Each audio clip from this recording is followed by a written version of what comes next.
Así que el curso va dirigido a eso, porque ustedes tengan las herramientas básicas y conozcan los psicofármacos y cómo se utilizan y para qué se utilizan. ¿Está bien? Cualquier pregunta que tengan me pueden interrumpir sin ningún problema. Solamente les pido que me digan su nombre al hacer las preguntas, así yo lo voy conociendo, porque una vez que comience la presentación ya no les puedo ver a ustedes, ni quién hacer las preguntas. ¿Está bien? El curso es dentro de todo fácil porque lo vamos a intentar hacer lo más didáctico posible y justamente que sea práctico para ustedes. No solamente que aprendan de memoria, sino aprendan y utilicen estos conocimientos el año que viene cuando ustedes comiencen a tratar con pacientes o consultantes. Entonces, denme un segundito. Voy a ir abriendo las diapositivas.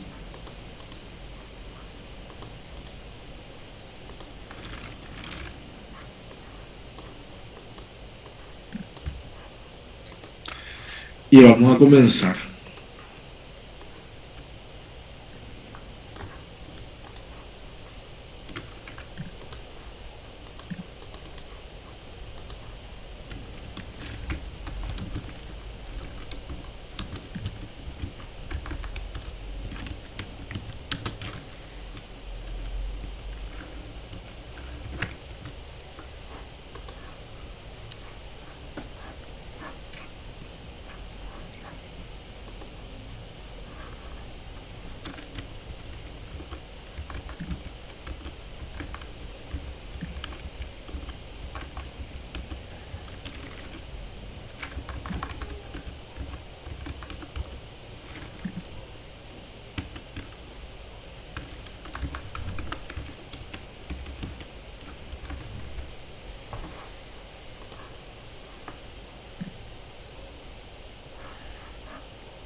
Chicos, no me está permitiendo grabar la presentación.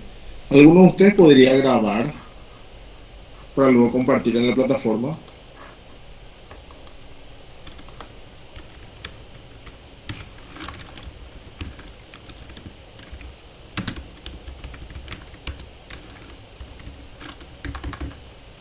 Muchísimas gracias, Joel. Entonces vamos a comenzar.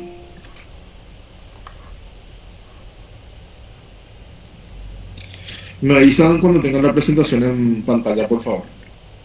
Ya está, profe, ya se ve. Bueno, vamos a hablar primero de los Realidad principios nacional y básicos de lo que es la latinoamericana. psicofarmacología. ¿Está bien? Vamos a comenzar con la definición de lo que es un fármaco. ¿Sí? Fármaco es cualquier sustancia capaz de modificar la estructura y las funciones de un organismo vivo, independientemente de que sean psicofármacos. ¿Está bien? Y son sustancias que en general se usan, como por ejemplo para hacer un diagnóstico, para aliviar síntomas, para hacer tratamiento y curar una enfermedad, ¿sí? Fármacos que se utilizan, por ejemplo, para el diagnóstico son los utilizados, por ejemplo, como contraste para hacer un estudio radiológico, ¿sí? Para aliviar los síntomas son como, por ejemplo, fármacos como el ibuprofeno, la dipirona o el paracetamol, con el que todos están familiarizados, ¿sí? Que tratan y alivian síntomas como, por ejemplo, el dolor o la fiebre, ¿sí? Fármacos para tratamiento en general son la mayoría y son ¿Qué fármacos relaciona? también utilizados muchas veces para la curación de los enfermos, como los utilizados, por ejemplo, en la quimioterapia o radioterapia, para el tratamiento y la curación del cáncer, ¿sí? Y muchas veces fármacos se usan como profilácticos. ¿Está bien? Aquí tenemos, por ejemplo, el ejemplo de la vacuna. o de las vacunas, independientemente del tipo de vacuna que sea, son utilizadas para la prevención de las enfermedades. El ejemplo de las vacunas le doy porque si bien son sustancias muchas veces biológicas que derivan de otros seres biológicos como los virus, son utilizados para la prevención porque modifican el sistema inmune, proveyendo al cuerpo de justamente elementos que van a prevenir alguna infección, por ejemplo. Ahora, la psicofarmacología, ¿sí? Es una disciplina científica y médica que estudia y aplica la utilidad de los fármacos que actúan a nivel del sistema nervioso central, especialmente sobre las manifestaciones cognitivas a nivel de las funciones mentales superiores, las emocionales y motivacionales cuando estamos hablando de trastornos afectivos, y son capaces de modificar también la conducta humana, ¿sí? En este sentido, la psicofarmacología está muy y estrechamente relacionada con el estudio de la psicopatología. ¿Está bien? Ahora, los psicofármacos son sustancias químicas. ¿Está bien, chicos? Ya sean de origen natural o sintético, creado en un laboratorio, que presentan una acción, y esto es muy importante, específica. Todos los psicofármacos tienen una acción sobre un sustrato específico a nivel del sistema nervioso central. Y ese sustrato específico generalmente son los receptores de los neurotransmisores, ¿sí? Y a través de esto son susceptibles de modificar la actividad mental, ¿sí? Ellos entonces actúan sobre la función, la conducta y la experiencia psíquica del ser humano, en este caso de un paciente. ¿Está bien? Lastimosamente, los psicofármacos no son curativos en la mayoría de los casos. ¿Está bien? Pues no actúan sobre la etiología o etiopatogenia. ¿Qué quiere decir esto? De la génesis de la enfermedad, ¿sí? Y por otro lado, un factor muy importante que tienen que recordar a partir de ahora, porque va a ser útil a partir de ahora y por lo que va del curso, ¿sí? Un psicofármaco en específico ejerce acciones múltiples. Y el ejemplo más sencillo que les doy es el del uso de los antidepresivos. Los antidepresivos son psicofármacos que no se utilizan solamente para el tratamiento de la depresión, como dice su nombre. Fueron llamados así porque comenzaron a utilizarse de esa manera. Los antidepresivos son utilizados para diversos trastornos mentales, ya sea como tratamiento específico o como coayudante de otros psicofármacos. ¿Está bien? Por ejemplo, los antidepresivos se utilizan para el tratamiento de las depresiones, de los trastornos de ansiedad, del trastorno obsesivo compulsivo, ¿sí? Por ejemplo. Entonces, ¿sí?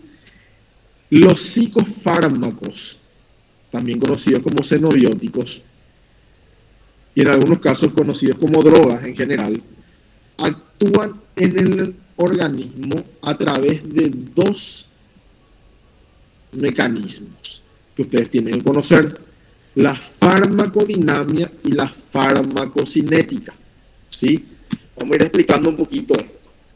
La farmacocinética se entiende como lo que el organismo le produce al fármaco, los cambios que el organismo hace sobre ese medicamento, sobre esa molécula química que ingresa a nosotros por diferentes vías y medios, ¿sí?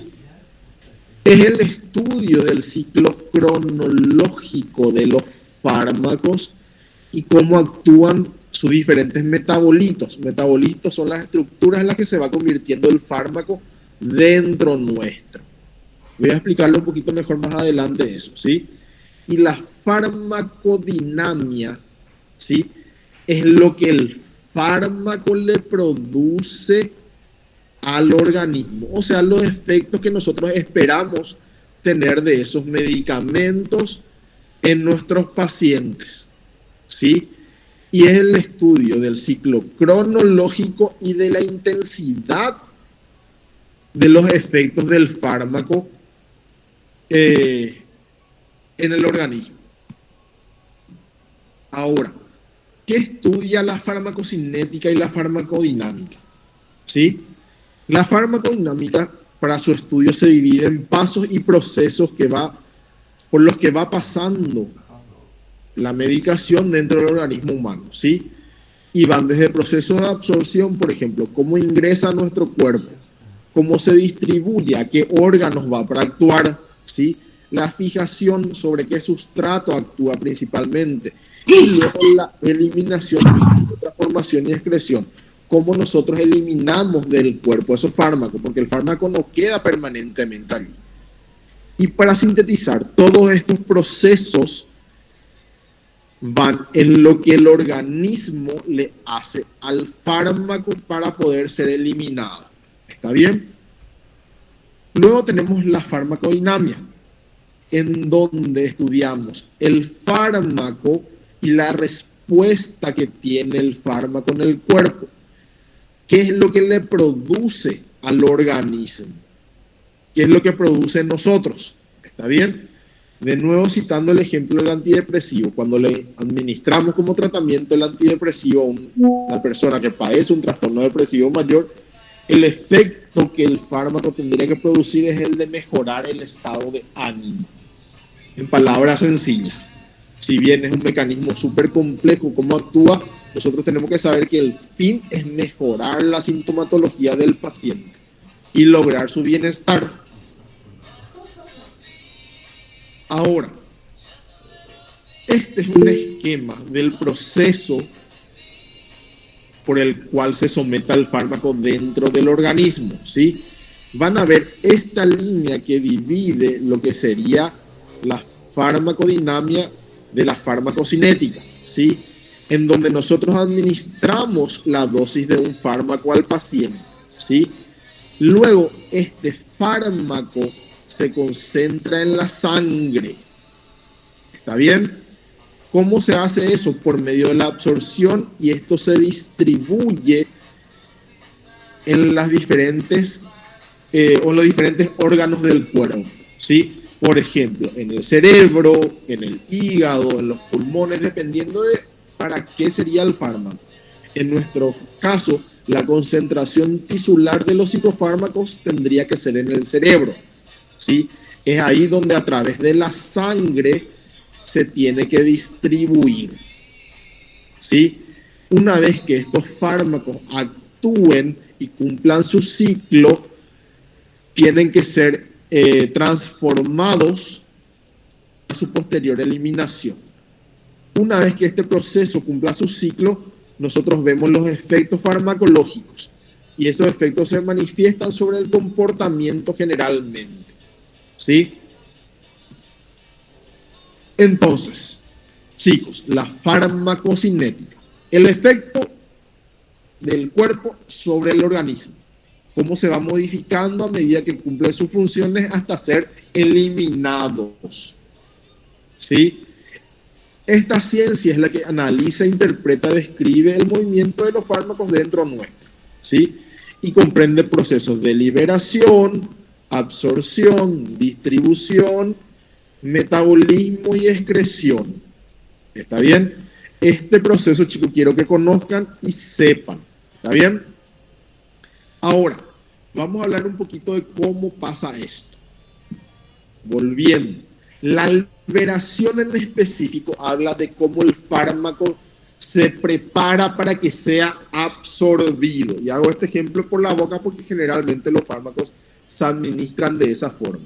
Cómo se prepara el comprimido para que se libere dentro del estómago. ¿Está bien? Si bien la preparación está preparada para una forma de liberación determinada, Y les voy a dar ejemplo para que entendan un poquito mejor. La mayoría, como les dije, son comprimidos, pastillas que se liberan en el cuerpo, ¿verdad? Una vez que entran en contacto con el jugo gástrico, se van liberando partículas más pequeñas para ser absorbidas por la mucosa o por el epitelio del estómago a la sangre. Pero hay otras presentaciones también preparadas para liberación en otras partes del cuerpo, como por ejemplo, le pongo el ejemplo de las cremas o los parches para la piel, ¿sí? Que de alguna forma tendrán familiaridad con algún fármaco de esa forma de liberación, ¿sí? Le pongo el ejemplo de las cremas, están preparadas para que se liberen en la piel y por ahí sean absorbidos.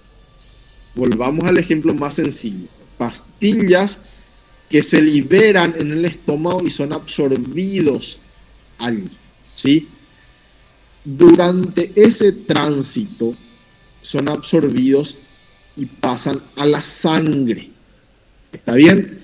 Y a través de la sangre son liberados en los distintos sitios del cuerpo, en donde van a actuar, y en nuestro caso, como les mencioné, es a nivel del sistema nervioso central. Eso no quiere decir que los fármacos o los psicofármacos psicotrópicos no se distribuyan a otra parte del cuerpo, ¿sí? Mucha cantidad de los psicofármacos van al hígado, van a los pulmones, van a la grasa del cuerpo, por ejemplo. ¿Está bien?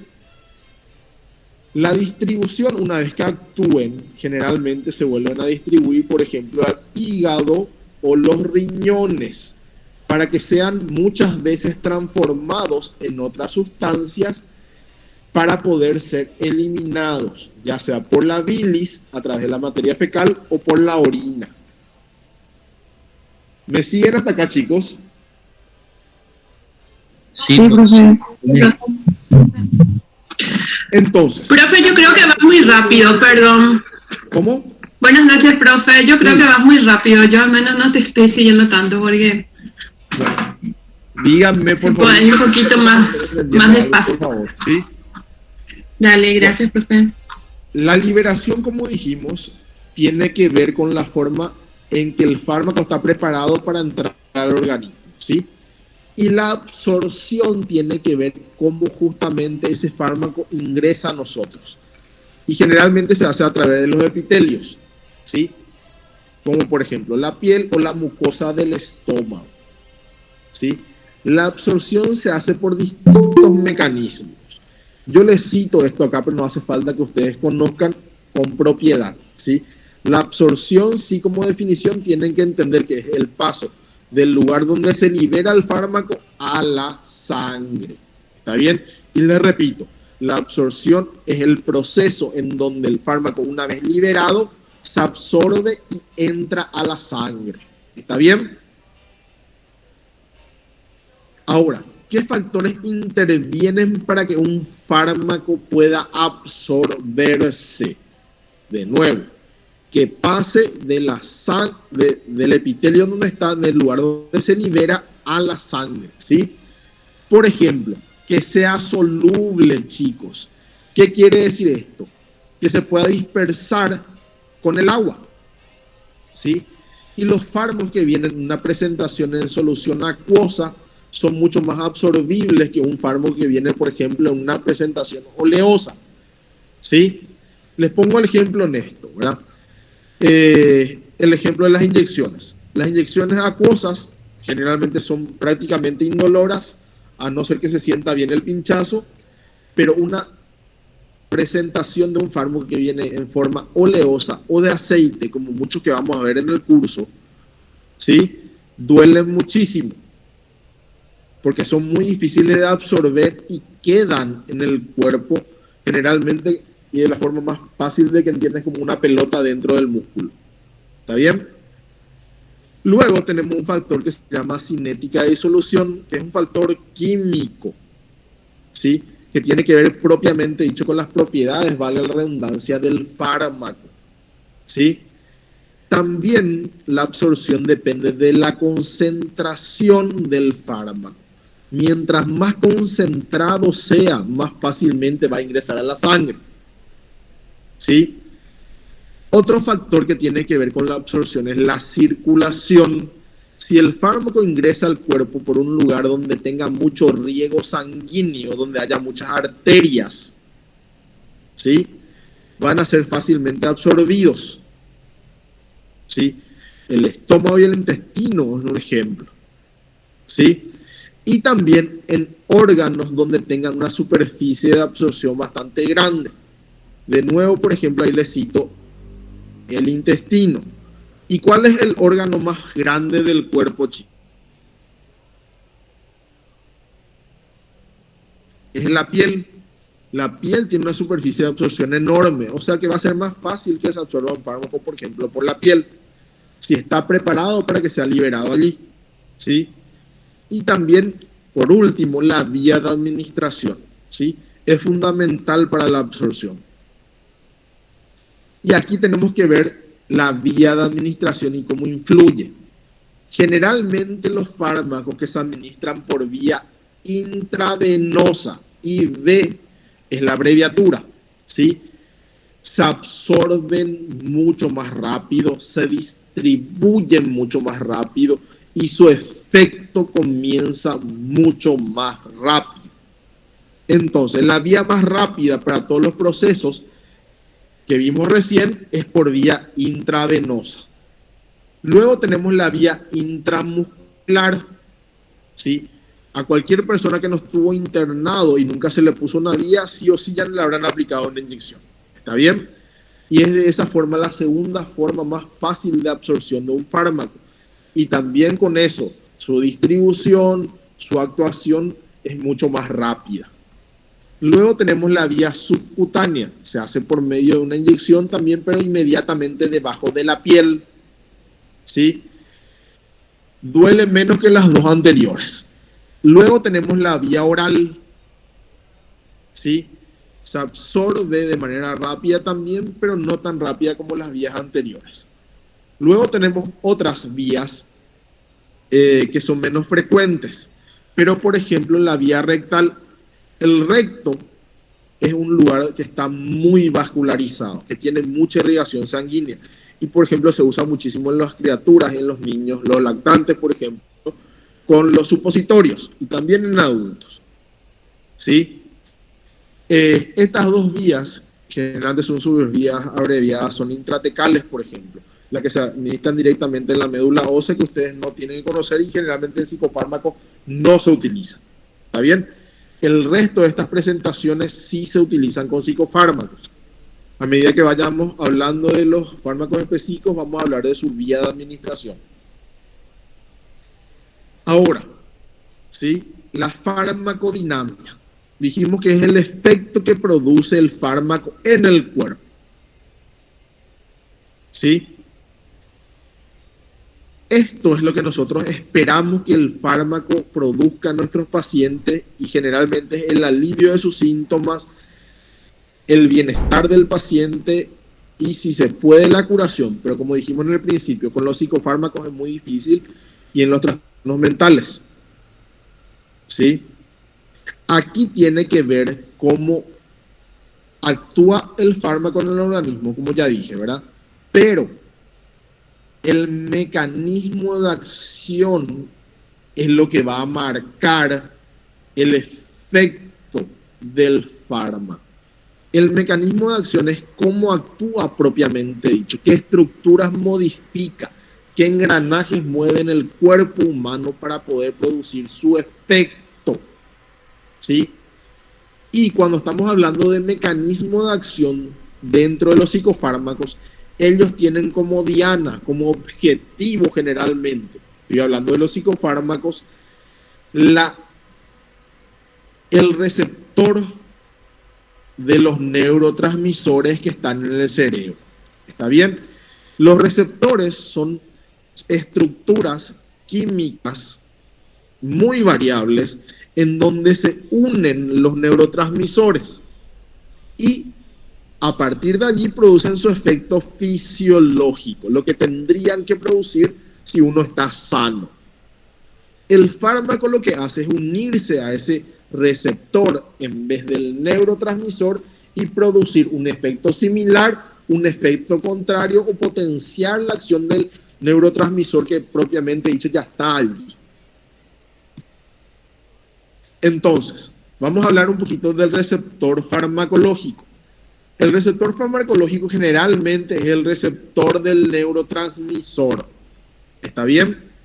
Es una molécula generalmente proteica, tiene una estructura química bien definida y está en un lugar específico, y en este caso, de nuevo repito, en el cerebro y en el sistema nervioso central. ¿Sí? Es estructuralmente específica, o sea, se une específicamente a un solo tipo de sustrato en la mayoría de los casos. ¿Sí? Y esto generalmente son hormonas, neurotransmisores en nuestro caso. ¿Sí? Y la unión del psicofármaco a este receptor que está en el cerebro es una unión reversible. ¿Qué quiere decir esto? Que una vez que ejerza su acción, se separa para poder ser eliminado del cuerpo. Ahora, hay varios tipos de receptores para neurotransmisores y como sinónimo receptor para el fármaco, ¿sí? Se definen de acuerdo a su estructura química y orgánica. Yo les puse aquí para que ustedes conozcan un poquito y seguramente de clases de biología van a recordar, no hace falta que sepan. Yo lo que quiero que rescaten de esto es que el fármaco, el remedio, el medicamento se une a los mismos lugares donde se unen los neurotransmisores para producir y desencadenar los efectos beneficiosos que nosotros buscamos tener. ¿Sí? Y aquí yo le doy unos ejemplos donde vamos a citar los neurotransmisores que van a tener que conocer de memoria lastimosamente, ¿sí? ¿A qué receptores en la segunda columna se unen? Esto no hace falta que sepan. ¿Y qué tipo de acción ellos van a producir en el cuerpo humano? ¿Sí? Esto vamos a ir hablando a medida que vamos desarrollando los medicamentos. No se vayan a preocupar. ¿Está bien?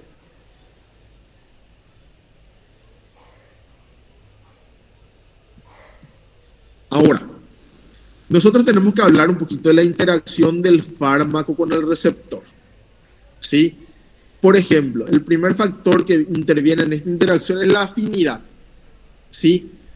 En palabras sencillas, ¿qué tanto se quiere unir a ese receptor? ¿Sí? Y luego, una vez que se une, ¿qué actividad tiene con ese receptor?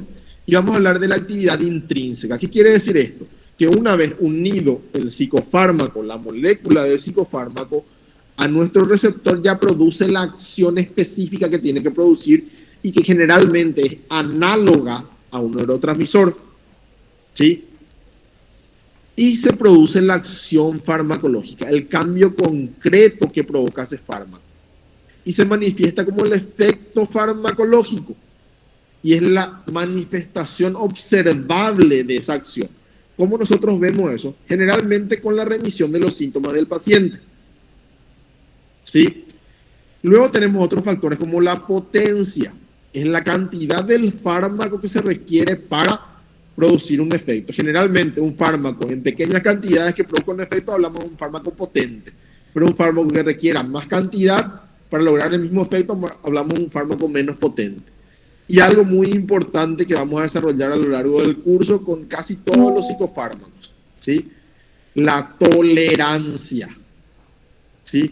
Es la pérdida del efecto del psicofármaco tras la administración de dosis continuas por un determinado tiempo. ¿Está bien? Es el famoso, ya no me hace efecto por más que yo esté tomando la misma cantidad. Y aquí vamos a hablar un poquito de los tipos de fármacos con relación a su receptor. ¿Me siguen hasta acá, chicos? Sí, profe. Genial. Y vamos a hablar Profe, una consulta. Sí. ¿Tu nombre? Profe, Diana. Diana, sí, decime. Diana es mi nombre. Sí, con eso que dijiste que los remedios ya en algún momento, o sea, los medicamentos ya no hacen efecto, ¿sería por qué causa? O sea, es por como que el diferentes- cuerpo se acostumbra a ese medicamento. El cuerpo se acostumbra al medicamento de diferentes formas. Por ejemplo, ¿verdad? Los receptores pierden la sensibilidad al fármaco, nuestro cerebro produce menos receptores, diferentes formas tiene de que se produzca esta tolerancia. Y el ejemplo más fácil que les puedo dar ahora es el tema de las drogas, por ejemplo, ¿sí? Nuestro cuerpo se acostumbra, por ejemplo, como le dije, aumentando la cantidad de disminuyendo la cantidad de receptores, disminuyendo la sensibilidad, pero otra forma de adaptación y tolerancia al fármaco es, por ejemplo, que nuestro hígado, si se elimina por el hígado, actúe más rápido y más fuerte, metabolice más rápido y lo elimine más rápido y su efecto entonces ya dura más o menos tiempo en el cuerpo humano, ¿sí? Ahí hablamos de tolerancia, ¿está bien? Y en palabras sencillas, como dijiste, es que el cuerpo se acostumbra. ¿Está bien? Y entonces necesita algo más fuerte ya después. De dos formas. Por ¿sí? ejemplo, ¿verdad? Aumentar la dosis del fármaco o cambiar a otro que produzca un efecto similar y que tenga generalmente un mecanismo de acción diferente. ¿Sí? Es, por ejemplo, el ejemplo del alcohol. Uno va teniendo más aguante a medida que sabe tomar. ¿Sí? Esto quiere decir porque nuestro hígado se acostumbró a eliminar más rápido para que no tenga efectos nocivos el alcohol sobre nosotros. No es tanto así, ¿verdad? Pero es una forma fácil de explicar. Así que mientras que nuestro hígado está acostumbrado a eliminar más grandes cantidades de alcohol, nosotros vamos a ir necesitando más cantidades para emborracharnos o para sentir un efecto placentero, por ejemplo, con eso. Y esto se da generalmente con la mayoría de las drogas de abuso, ¿sí? Y con muchos psicofármacos. ¿Sí?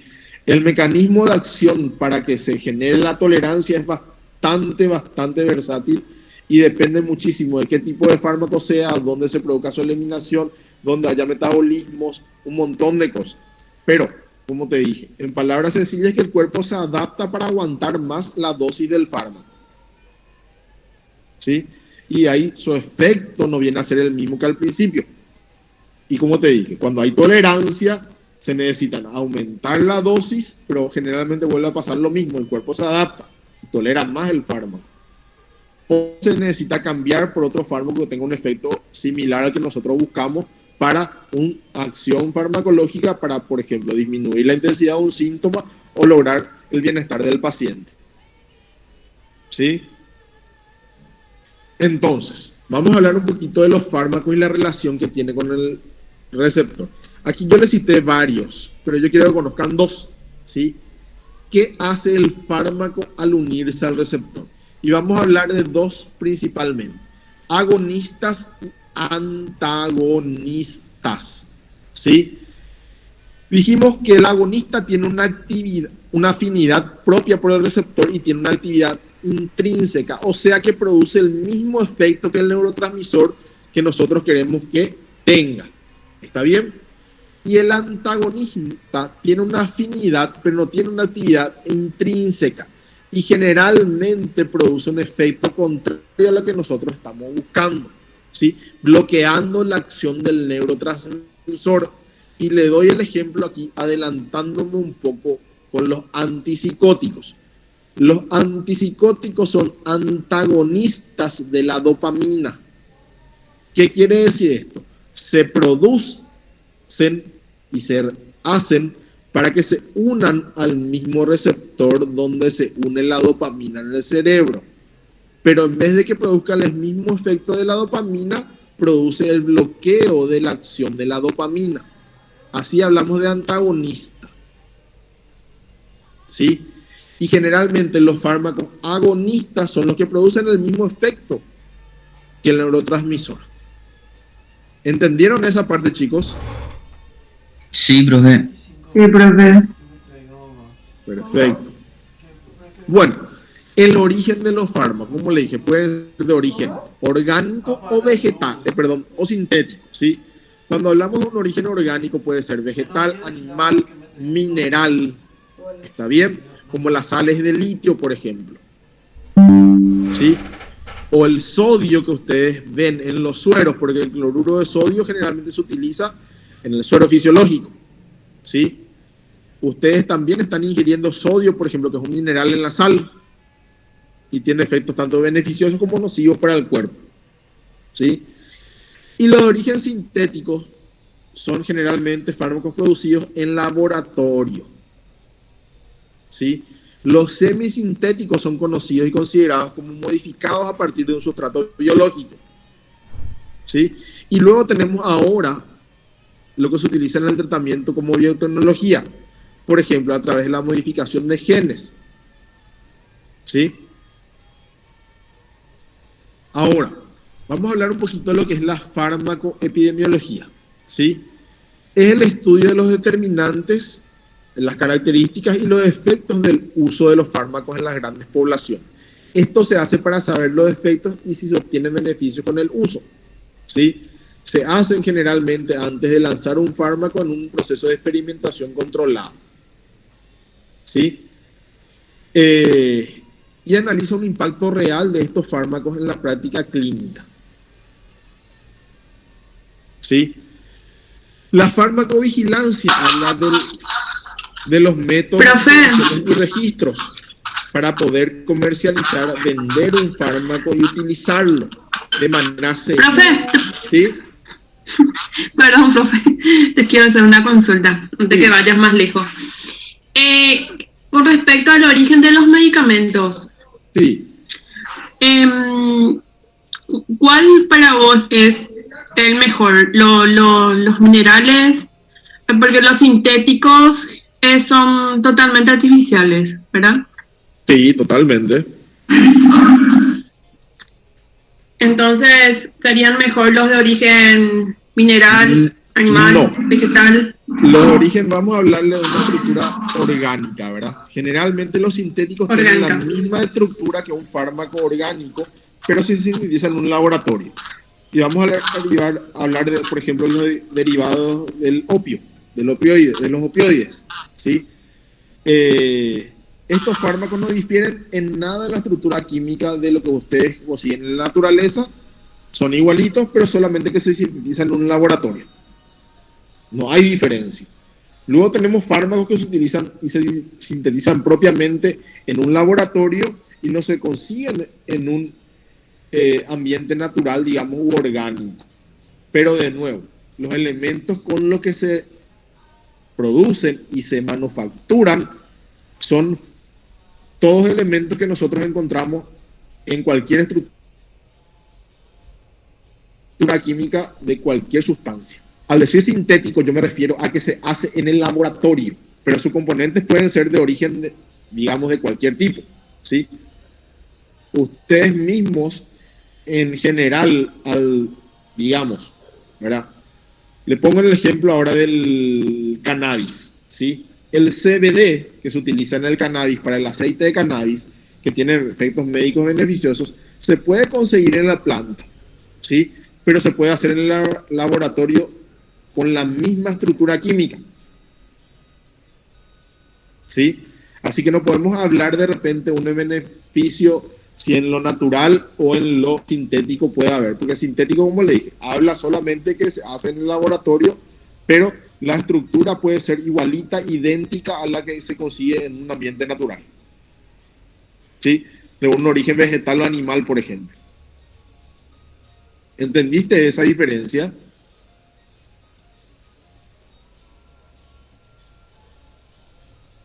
Confunde un poco, profe, porque, o sea, todos se supone que todos los medicamentos se producen en laboratorios. No todos. ¿O no? Sí. ¿Y dónde se hacen entonces? Hay fármacos y medicamentos que nosotros obtenemos exclusivamente de origen natural, digamos. Ya sea un origen vegetal, por ejemplo. Y hablo de nuevo de los opioides. ¿Sí? De los derivados del opio, por ejemplo. ¿Sí? Que generalmente son drogas de abuso. Pero, como te dije, generalmente se pueden conseguir y obtener fármacos de origen vegetal y animal y mineral. Pero, como te dije, también se pueden producir en el laboratorio con la misma estructura, idénticos. Y luego tenemos los sintéticos que no se consiguen de origen vegetal, animal o mineral y se elaboran en un laboratorio pero con estructuras que se consiguen y se ven en cualquier digamos, estructura química que hay en el cuerpo o en otros materiales, ¿sí? Generalmente, si ustedes recuerdan un poquito de química, van a ver que todas las sustancias de origen aquí en la Tierra están formadas prácticamente con carbono, hidrógeno, oxígeno y algunos que otros compuestos enlazados, ¿verdad? Los fármacos son eso en síntesis, ¿sí? Estructuras químicas que tienen un mecanismo de acción sobre algo en específico, ¿verdad? Pero se pueden conseguir tanto de origen animal, vegetal, mineral, digamos, en la naturaleza, o se pueden fabricar en un laboratorio sin ningún problema, ¿sí? Cuando nosotros hablamos de sintético, justamente es eso, que se hace generalmente en un laboratorio, no que sus componentes no sean naturales, digamos, ¿sí? No sé si ahí me expliqué un poquito mejor. Sí, profe, ahí ya entendí mejor. Genial. Gracias. De nada. Ahora, vamos a hablar un poquito de algo muy importante. Reacciones adversas de los fármacos. ¿Está bien? Esto se ve con todos los fármacos. Y con los psicofármacos no es la excepción, ¿sí? Y es cualquier efecto perjudicial que puede ocurrir o aparecer tras la administración del fármaco en dosis normales. ¿Está bien? En dosis normales. Obviamente cuando hablamos de sobredosis esperamos que tenga algún efecto adverso, una reacción. Pero cuando hablamos de efectos adversos vamos a generalizar como un efecto indeseado que aparezca con una dosis normal del fármaco, una dosis terapéutica. Y dosis terapéutica, esto vamos a hablar un poquito más adelante de qué significa, pero es la dosis con la que el fármaco tiene efecto. ¿Está bien?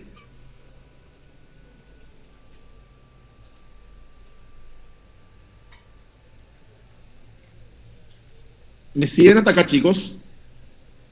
Sí, profe. Sí, profe. ¿Tienen alguna pregunta?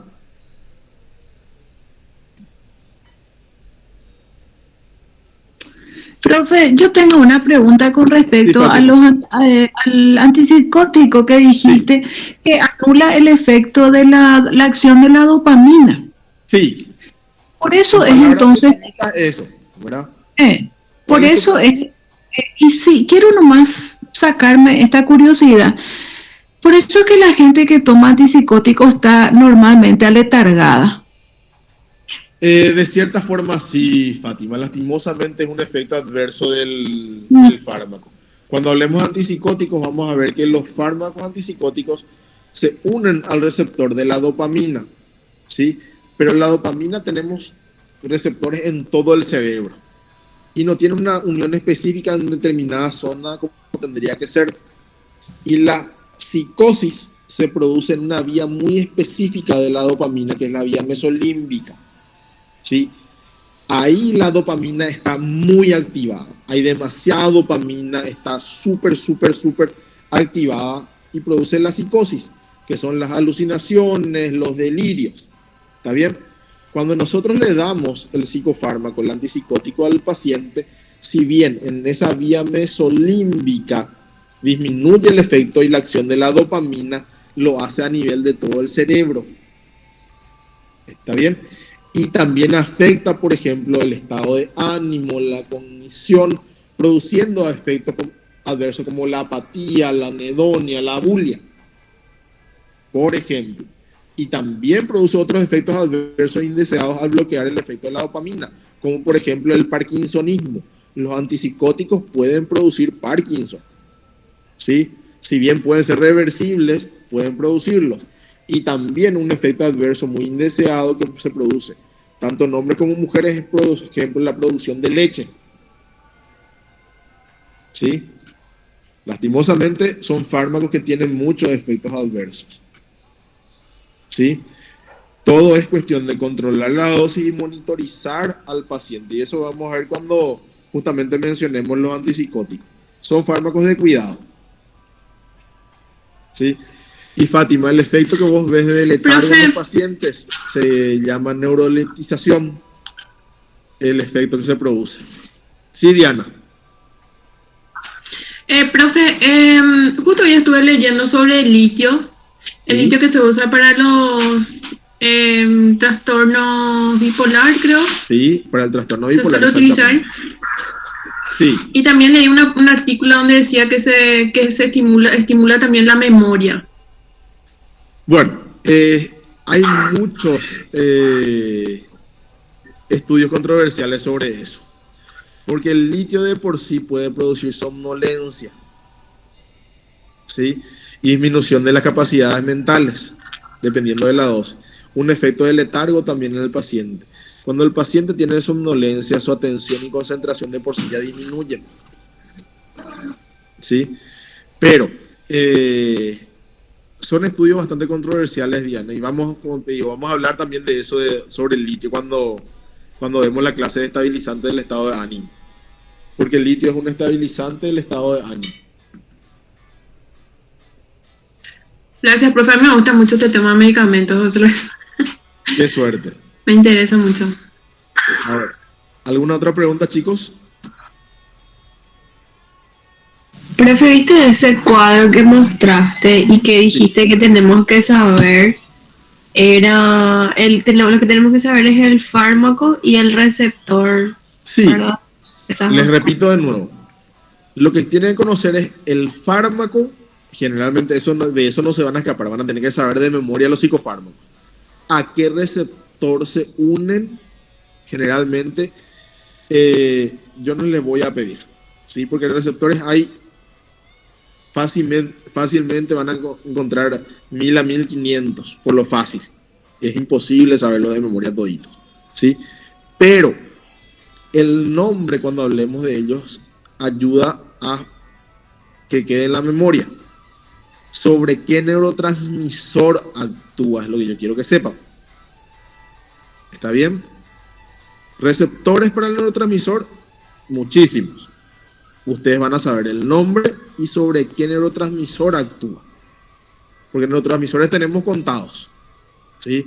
La dopamina, la serotonina, ¿verdad? Que son nombres con los que van a tener que lidiar en todo el curso.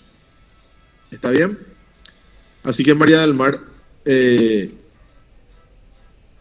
fármaco, neurotransmisor. ¿Está bien? Dale, profe, gracias por la aclaración. ¿Alguna otra pregunta?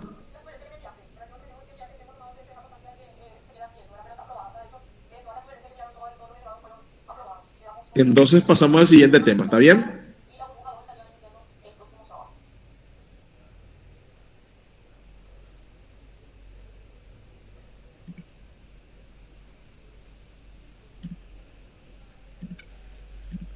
Me avisan cuando, porfa, les aparezca en la pantalla la presentación. Ya aparece, profe. Genial. Bueno, hablamos de los principios básicos y biológicos, ¿sí? Esa pequeña introducción. Y chicos, no se preocupen que todo esto que estamos hablando ahora vamos a tocar con más énfasis cuando hablemos de los fármacos, ¿está bien? Es algo para que ustedes vayan familiarizándose con el tema a medida que vayan repasando la clase. Y vamos a hablar de para qué se hace el tratamiento, por qué se hace el tratamiento y cómo se tiene que hacer el tratamiento en forma general, chicos. ¿Está bien? Bueno, para que nosotros hagamos un tratamiento de los trastornos psiquiátricos, tenemos que seguir una serie de principios generales.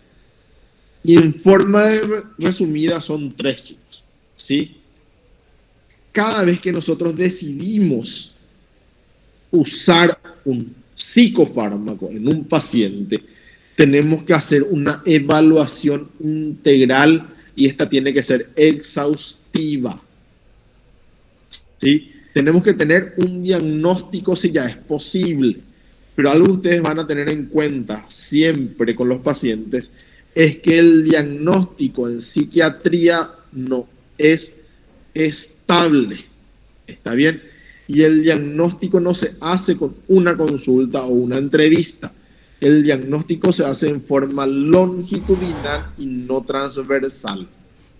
¿Está bien? Y el diagnóstico puede variar con el tiempo. ¿Sí? Nosotros tenemos que, en lo posible, tener un diagnóstico, por lo menos una impresión diagnóstica del paciente. ¿Está bien? Tenemos que valorar las discapacidades que presenta o las discapacidades que le produce el trastorno. Evaluar cuáles son sus necesidades, ¿sí? Y las potencialidades de soporte personal y social. Esto con énfasis porque la mayoría de las veces nuestros pacientes no se pueden hacer cargo de su medicación, ya sea por un riesgo que presenta para sí mismo o por una propia incapacidad. ¿Está bien? Y generalmente necesitan la ayuda de su grupo primario de apoyo, que generalmente es la familia, o de su grupo social más cercano, si es que no tiene familiares que le ayuden. ¿Está bien? Entonces, este primer punto es súper importante. Luego tenemos el segundo punto, que es establecer una relación terapéutica, chicos. Y esto no solamente se da para establecer un tratamiento farmacológico. Ustedes en su práctica clínica tienen que establecer también una interacción, una relación terapeuta-paciente. ¿Por qué? Porque esto generalmente genera confianza y adherencia al tratamiento. Genera que el paciente se sienta cómodo, quiera consultar, quiera mejorar. ¿Está bien? Así que nosotros tenemos que intentar generar una relación de confianza. ¿Sí? Llegar a acuerdos sobre los problemas que existen y las medidas a tomar para resolver esos problemas. ¿Sí? Y una vez que nosotros indiquemos el tratamiento que se hace de acuerdo al diagnóstico, la impresión diagnóstica, los problemas existentes, qué recursos tienen y la decisión del paciente, podemos comenzar. Aquí hablamos de recursos disponibles porque también y lastimosamente tiene que ver, por ejemplo, el acceso a los sistemas de salud del paciente. ¿Sí? Un paciente que vive alejado en un ambiente rural, lejos de cualquier hospital o puesto de salud, tiene menos acceso y recursos disponibles a seguir un tratamiento farmacológico. ¿Está bien? Los escasos recursos también es un factor que dificulta mucho el tratamiento de los pacientes cuando hablamos de psicofármacos. Y por último, la decisión del paciente, que él acepte el tratamiento con sus pros y sus contras bien explicados. ¿Está bien? Ahora, cuando nosotros decidimos indicar y le decimos al paciente, tu tratamiento va a ser de tal forma, vas a tomar tal medicamento por tanto tiempo, y lo que esperamos que suceda es lo siguiente, ¿sí? Tenemos que decidir algunos factores. Primero, el lugar más adecuado para hacerlo, ¿sí? Teniendo en cuenta el problema, las necesidades, el riesgo y también la decisión del paciente. Aquí tenemos dos lugares para hacerlo: en la casa del paciente o en el hospital. Cuando hablamos del hospital estamos hablando de una internación en donde se va a hacer la medicación y esta va a ser administrada por el personal de blanco. Si lo hacemos de forma ambulatoria en la casa del paciente, el paciente puede administrarse su medicación si no hay riesgo, o puede ser administrada por terceros. O sea, estamos hablando de sus familiares, ¿sí? O sus cuidadores, ¿sí? Ahora, el tipo de tratamiento es fundamental en esta etapa, ¿sí? Cuando nosotros decidamos qué tipo de tratamiento va a ser y hagamos nuestras indicaciones, tiene que ser basado en la evidencia, ¿sí? Y en las pruebas existentes de que ese tratamiento Y el tipo de tratamiento que elijamos va a darle mejoría al paciente, va a presentar mejoría en cuanto a sus síntomas y sus problemas, ¿sí? Y como cada paciente es diferente, cada presentación clínica es diferente en cada trastorno, nosotros tenemos que elaborar un plan de tratamiento individualizado, ¿sí? Que tiene que ser específico para cada paciente, en donde se vean de nuevo los problemas del paciente, las medidas terapéuticas que se indican, los agentes que lo van a llevar a cabo y cómo y cuándo ustedes van a evaluar los resultados. Eso quiere decir cómo van a ser las cosas de control y cómo se van a medir los resultados. Esto se puede hacer clínicamente o, por ejemplo, con la aplicación de test, que con los algunos seguramente ustedes ya están familiarizados o van a conocer este año, para ver mejoría en cuanto a los síntomas depresivos, síntomas ansiosos, por ejemplo. Ahora, cuando nosotros ideamos nuestro plan integral de tratamiento y que es individualizado, tenemos que contemplar también todas las áreas que puedan llegar a ser necesarias para esta persona que tenga un trastorno mental, ¿sí? Y más si son trastornos mentales crónicos y deteriorantes, como por ejemplo la esquizofrenia, ¿sí? Tenemos que elegir el tratamiento, que en psiquiatría por lo menos generalmente es tratamiento psicofarmacológico y psicoterapéutico. La rehabilitación, qué cuidados va a tener con el tratamiento y si tiene apoyo familiar, ¿sí? Toda evaluación de plan terapéutico que cumpla estos requerimientos generalmente llega a buen puerto y son generalmente aceptados también por el paciente. Ahora, ¿cómo se hace el manejo de los psicofármacos? ¿Sí? Aquí hay mucha controversia y muchísima información, chicos, ¿verdad? Donde ustedes busquen van a encontrar información sobre esto, ¿sí? Pero vamos a hacerlo de forma sencilla y vamos a recogerlo en algunos cuadros, ¿sí? Ahora,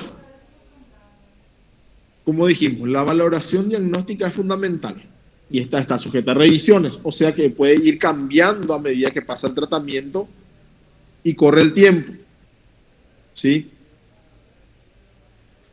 La farmacoterapia en general puede llegar a ser insuficiente para lograr una recuperación total del paciente y ahí es donde entra la psicoterapia y algo muy importante, la psicoeducación del paciente y de su entorno.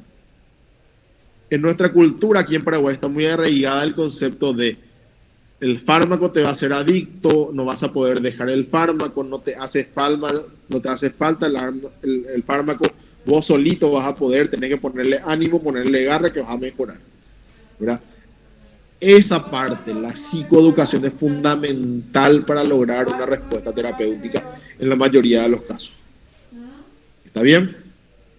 Ahora, la fase en la que se encuentra el paciente dentro de su enfermedad también es muy importante, porque no es lo mismo comenzar un tratamiento en una psicosis en fase aguda que en una fase crónica, con el paciente ya deteriorado, ¿sí? Y también tenemos que considerar siempre el costo-beneficio, riesgo-beneficio, al indicar un fármaco o un tratamiento, ¿sí? Y algo muy importante que nosotros tenemos que tener en cuenta también es la historia de antecedentes familiares de enfermedades mentales y qué tratamientos fueron beneficiosos en esos casos. Nosotros dijimos al principio que en psiquiatría y con los trastornos mentales muchas veces es difícil encontrar una curación, si bien es casi, o sea, podría llegar a ser imposible, ¿verdad?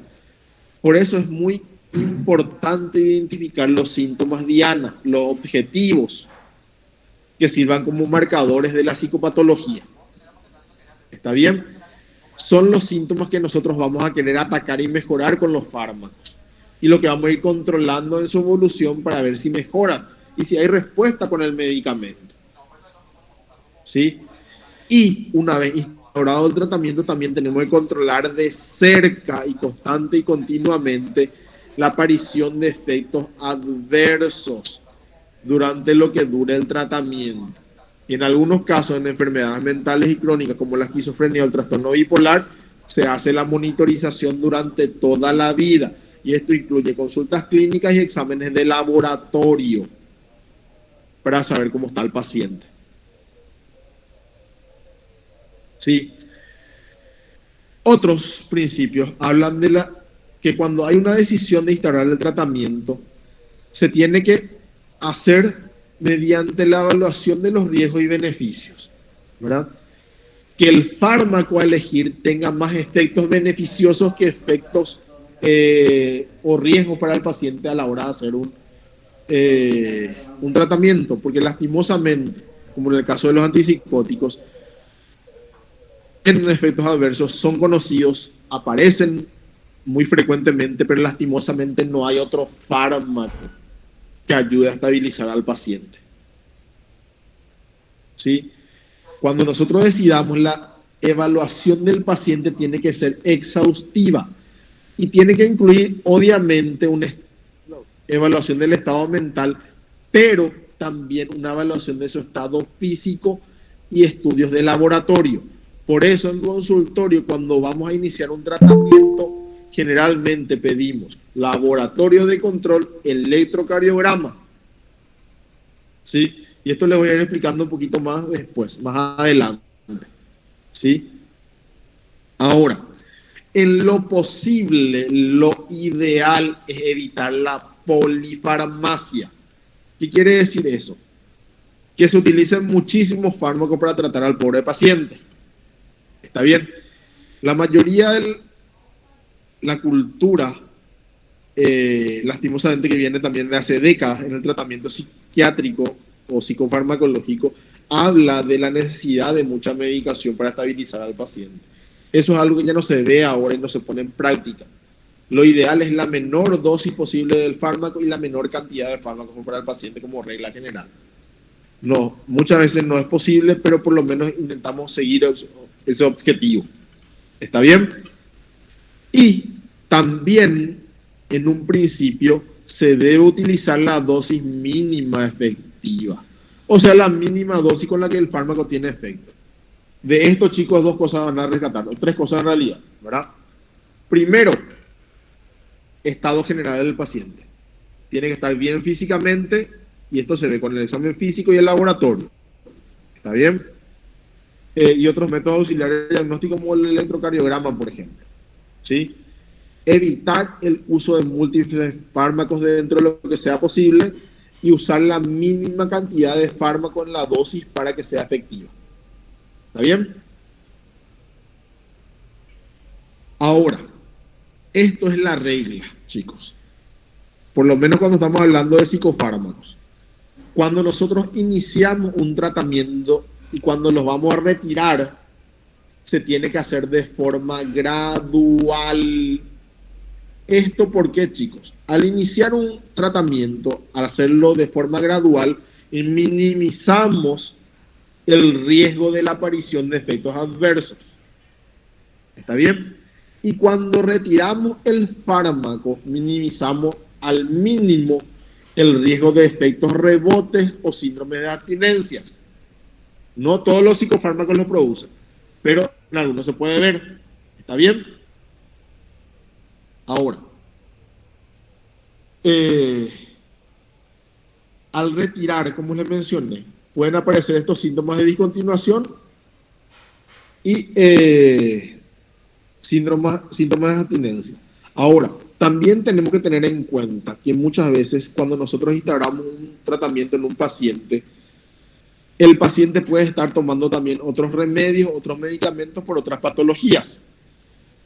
Y tenemos que tener en cuenta qué tipo de interacciones van a tener estos psicofármacos con esos otros medicamentos que tienen. De ahí también la necesidad de hacerlo de forma gradual. ¿Sí?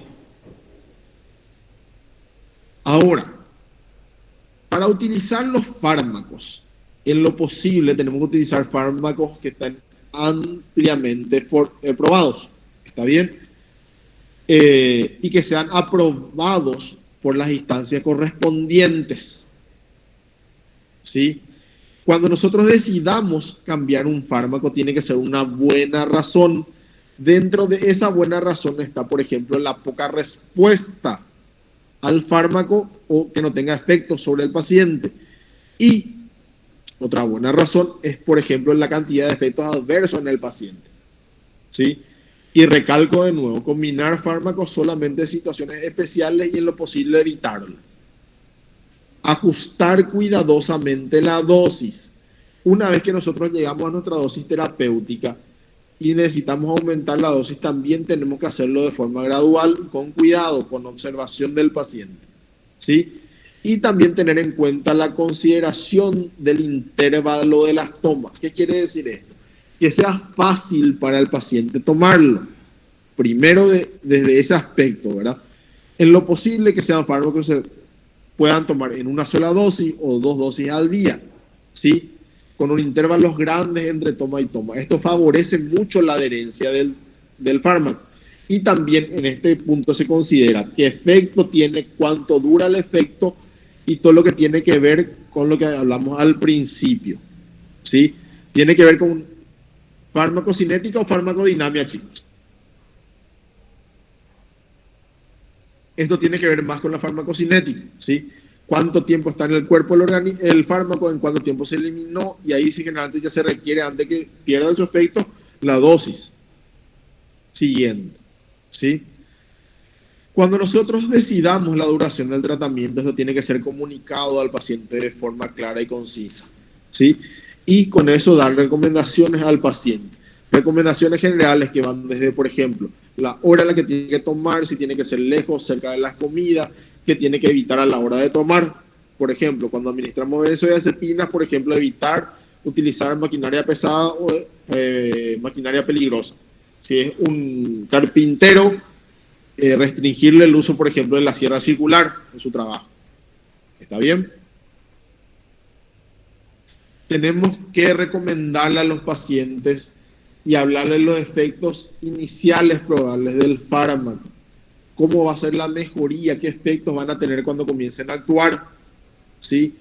Y algo muy importante que se da en los fármacos psicotrópicos, principalmente con los antidepresivos, es que tardan en actuar, tardan en producir efectos beneficiosos, ¿sí? Los antidepresivos generalmente actúan en 3 a 4 semanas después de que el paciente comienza a tomar. Antes de eso no hay mejoría, ¿sí? Y muchas veces eso no se le explica al paciente y él toma 1 semana, 10 días, no tiene efecto beneficioso y abandona el tratamiento, ¿sí? Hay que hablarle y que él conozca, y ahí es donde entra la psicoeducación de la que hablamos, los signos de mejoría. Con la psicoeducación también tenemos que hablarle de los efectos adversos que pueden llegar a aparecer, ¿sí?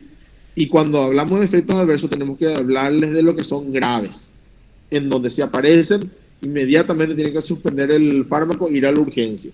Porque cuando aparecen efectos adversos que son leves y pueden ser tolerables en el paciente, se le puede avisar al paciente y decirle, te puede producir náusea, puede estar un poquito mal del estómago, pero ese efecto dura 2 a 3 días, no suspendas tu fármaco, no suspendas tu medicación, ¿sí?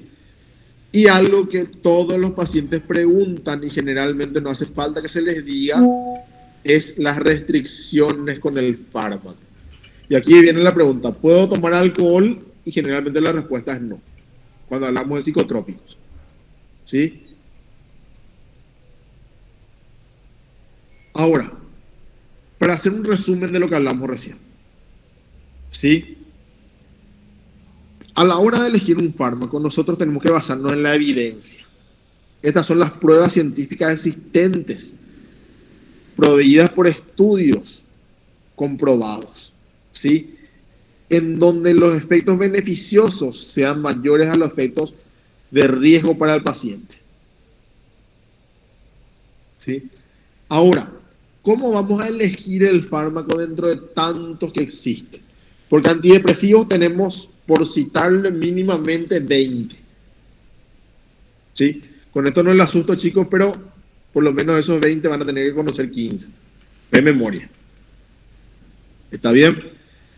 Entonces, ¿cómo vamos a elegir cuál antidepresivo es mejor? ¿Cuál le va mejor al paciente? Y esto es con qué síntomas presenta el mismo. todos los antidepresivos son excelentes para la depresión. Mejoran, curan la depresión, por decirlo de alguna forma, ¿verdad? Pero algunos tienen ventajas sobre otros de acuerdo a los síntomas que presenta el paciente. Si el paciente, le pongo el ejemplo de la depresión porque es súper fácil de recordar, ¿verdad? Si el paciente está deprimido y además ansioso, tiene muchos síntomas ansiosos, vamos a darle un antidepresivo que tenga un efecto ansiolítico también, por ejemplo. ¿Sí? Al conocer el diagnóstico y conocer la etiopatogenia del trastorno, y le doy el ejemplo de la psicosis, dijimos que es porque la dopamina está hiperactivada en ciertas zonas del cerebro. Nosotros sabemos que entonces tenemos que disminuir el efecto de la dopamina. ¿Y cómo lo hacemos? Con un antidopaminérgico, que son los antipsicóticos. De ahí que es importante conocer el mecanismo de acción de los fármacos propuestos, ¿sí? A la hora de instaurar el tratamiento debemos conocer su farmacocinética, qué proceso va a sufrir el fármaco por el transcurso del cuerpo hasta ser eliminado. Por ejemplo, si es un paciente que tiene un problema hepático, nosotros no le podemos dar clonazepam o alprazolam. ¿Está bien?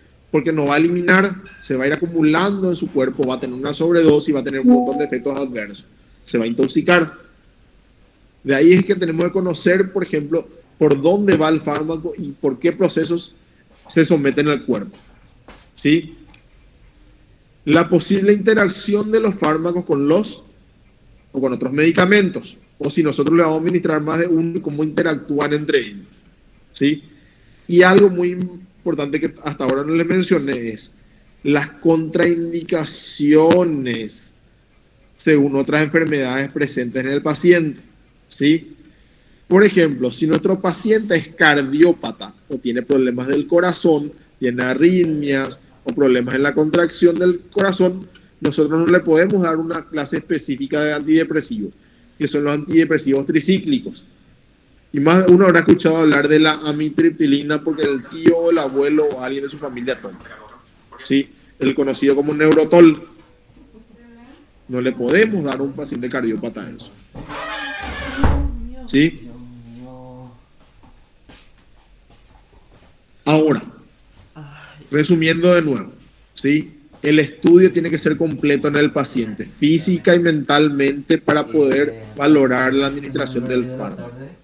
Y establecer, como les mencioné, la alianza terapéutica incluye, por ejemplo, la información al paciente, cuánto tiempo, cómo va a tomar, las tomas, qué evitar, qué puede hacer con el fármaco, todas las recomendaciones generales que se tienen que hacer sí o sí.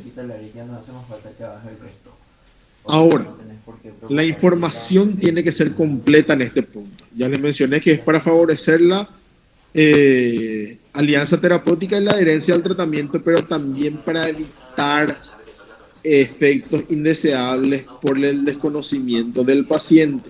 Y ahí entra, por ejemplo, la sobredosis, ¿sí? O la dependencia de las sustancias. ¿Está bien? Que el paciente se pueda volver adicto, por ejemplo, a determinados fármacos. Dios mío, ¿qué es? Esto, como les dije, chicos, favorece que el paciente siga las instrucciones, siga su tratamiento y consiga llegar a la mejoría que está buscando. Y hay tres grupos con los que tenemos que tener en cuenta todas estas recomendaciones y principalmente tener especial atención, ¿sí? En estos grupos etarios, que son los ancianos, los niños, y durante el embarazo y la lactancia, la farmacocinética es diferente. El cuerpo de los ancianos no es igual al cuerpo de ustedes, chicos. ¿Está bien? Y tampoco lo es el cuerpo de los niños. Y una mujer embarazada tiene un metabolismo diferente, ¿sí? Y generalmente durante el embarazo y los fármacos que atraviesan la placenta tienen efecto también sobre el niño. Y las mamás que dan de mamar y utilizan fármacos que puedan atravesar la leche o pasar a la leche de la criatura, los niños son susceptibles de sufrir los efectos del fármaco. ¿Está bien? Entonces tenemos que conocer los cuidados especiales para estos grupos, ¿sí? Con lo que tiene que ver en las dosis y, por ejemplo, los efectos adversos que pueden aparecer. porque en estos también pueden aparecer efectos adversos diferentes. ¿Sí? Ahora, cuando nosotros aplicamos un tratamiento, ya estamos dando el tratamiento, tenemos que evaluar la respuesta terapéutica del fármaco. ¿Qué quiere decir esto? Si funciona o no. ¿Sí? Porque el objetivo es justamente mejoría del paciente. ¿Sí? Esto se hace a través de consultas de seguimiento. ¿Sí?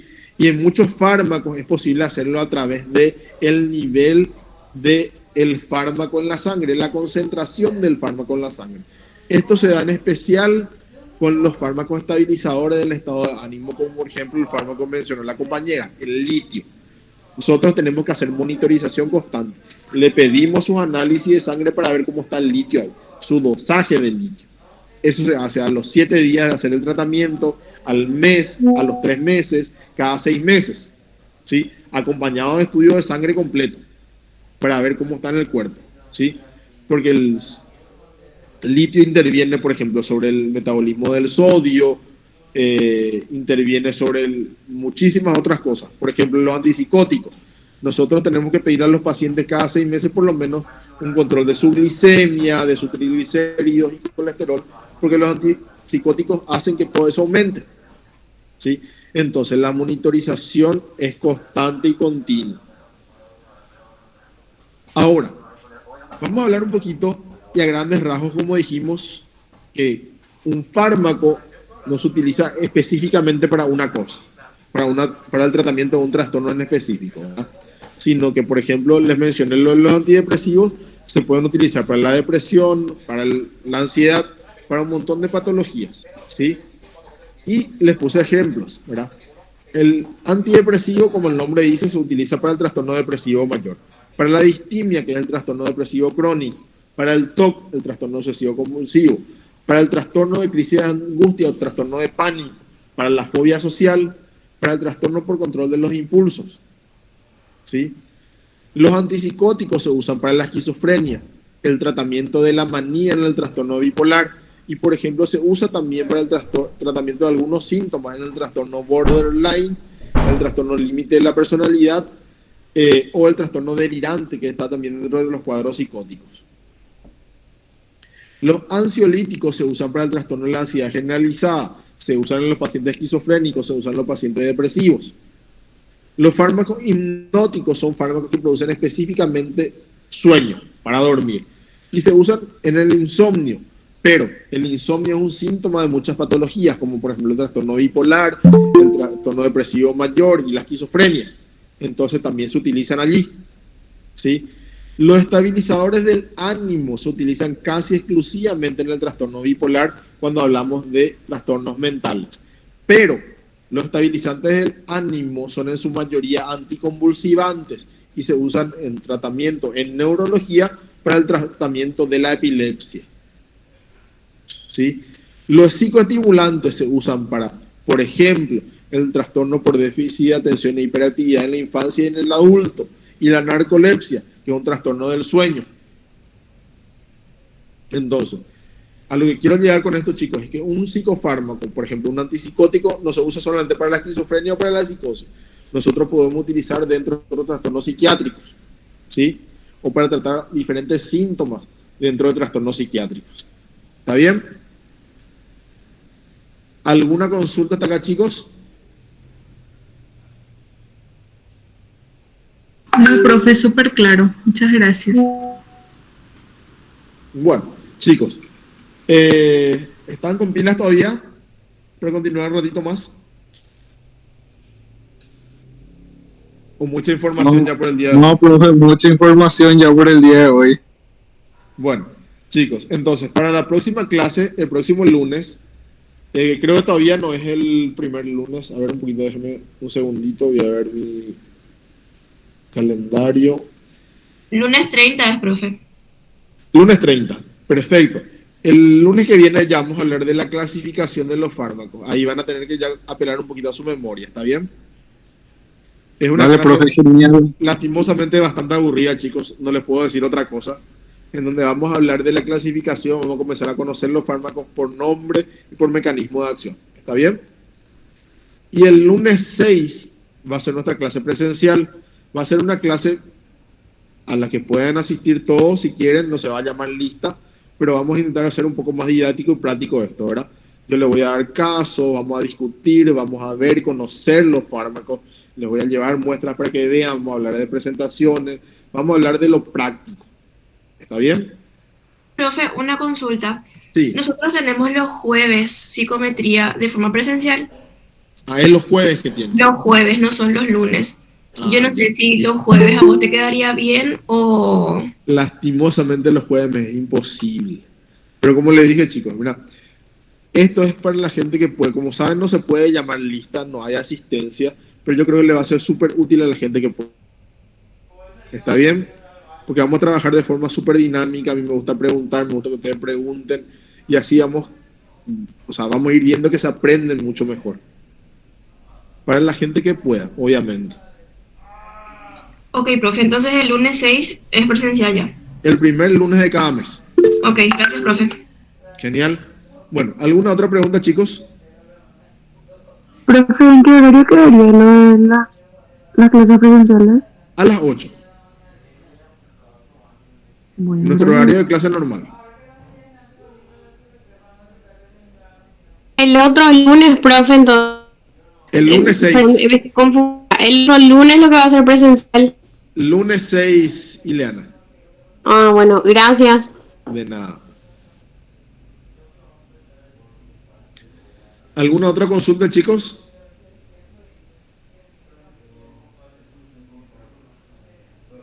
Ninguna, profe. Bueno, perfecto. Cualquier cosa, chicos, si tienen alguna consulta o algo así, la plataforma está habilitado el foro para que ustedes puedan escribir y poner sus dudas. ¿Sí? En cualquier momento. gracias, profe, gracias. Vale, profe, gracias. Entonces, nos vemos el lunes por aquí a las 20, entonces, siguiente lunes. Dale, profe, gracias. Perfecto, chicos. Gracias, profe. Que estén bien. Chao. Hasta luego.